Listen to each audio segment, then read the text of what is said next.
તાત્વિક દ્રષ્ટિએ આપણે જોવા માટે જઈએ તો ભગવાન અને ગુરુ એ બે અલગ તત્વો છે.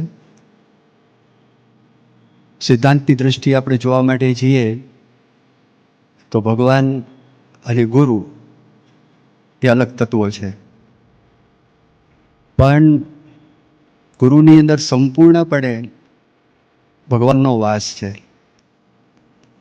અણુએ અણુની અંદર વાસ છે, રોમે રોમની અંદર વાસ છે. એટલા માટે એમના દ્વારા આપણને ભગવાન છે એના દર્શન થાય છે. એમના દ્વારા આપણે ભગવાનની સાથે વાતો કરીએ છીએ. એમના દ્વારા આપણને ભગવાનનો સ્પર્શ થાય છે. એમના દ્વારા આપણને શાંતિનો અનુભવ થાય છે. એના દ્વારા આપણા જે સ્વભાવો છે, સ્વભાવોમાં ઘસારો આવે છે અને સ્વભાવો નિર્મૂળ પણ થઈ જાય છે.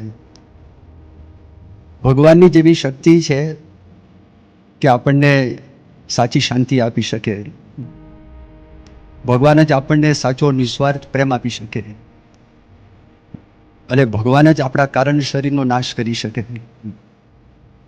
આ દુનિયામાં ગમે તેવા મોટા બુદ્ધિશાળી માણસ હોય અને ગમે તેવા શક્તિશાળી હોય અને ગમે તેવા સાધન સંપન્ન હોય, પણ પોતાના જે સ્વભાવો હોય છે તો એ સ્વભાવોનો નાશ કરી શકતા નથી.